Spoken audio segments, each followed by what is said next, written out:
Do you ever feel like you're always putting things off? Maybe you have a big project due, but you just can't seem to get started. Or maybe you have a pile of laundry that's been sitting in the corner for days. If this sounds familiar, you're not alone. Procrastination is a common problem that affects people of all ages. Procrastination can have a negative impact on our lives. It can lead to stress, anxiety, and poor performance. When we procrastinate, we often feel guilty and overwhelmed. This can make it even harder to get started on the tasks we've been avoiding. The good news is that procrastination is a habit that can be broken. By understanding why we procrastinate and learning some simple strategies, we can overcome this challenge and achieve our goals. Let's start by understanding some key vocabulary related to procrastination. The word procrastinate means to delay or postpone something, especially out of laziness or a lack of motivation. A person who frequently procrastinates is called a procrastinator. We often use the phrase put something off as a synonym for procrastinating. For example, you might say, I put off writing my essay until the last minute.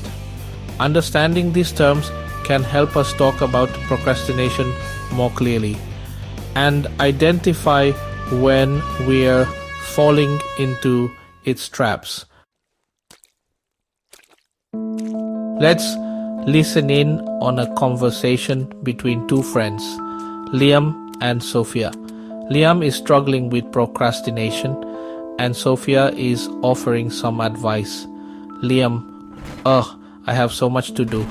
I have that history essay due tomorrow and I haven't even started it yet.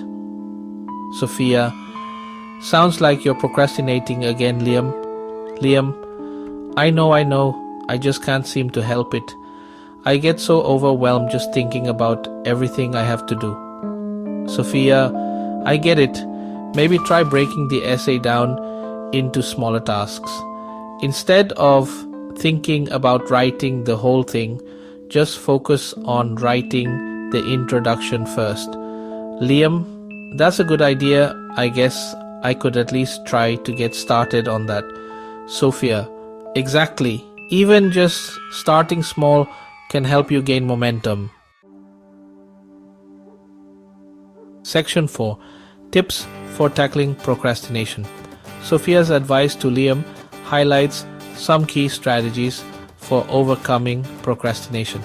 First, break down large tasks into smaller, more manageable ones.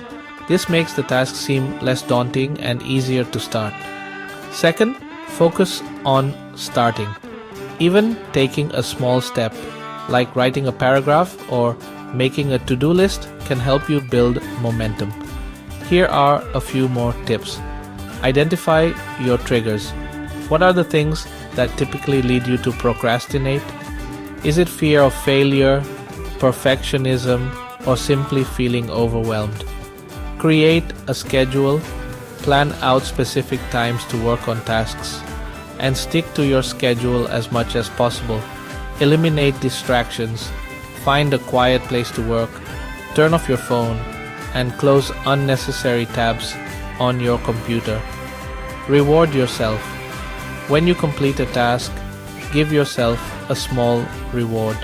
This will help you stay motivated and associate positive feelings with productivity. Section 5. Conclusion. Take action and conquer procrastination. Procrastination is a common challenge, but it's not insurmountable. By understanding the vocabulary of procrastination and implementing practical strategies, you can break free from this habit and achieve your goals. Remember to start small, break down tasks, and celebrate your successes. Now, let's put what we've learned into practice. Listening, comprehension. Question, What was the main piece of advice Sophia gave Liam? Speaking practice. Try repeating Liam and Sophia's dialogue aloud. Pay attention to your pronunciation and intonation. By actively engaging with these techniques, you'll be well on your way to conquering procrastination and boosting your English skills.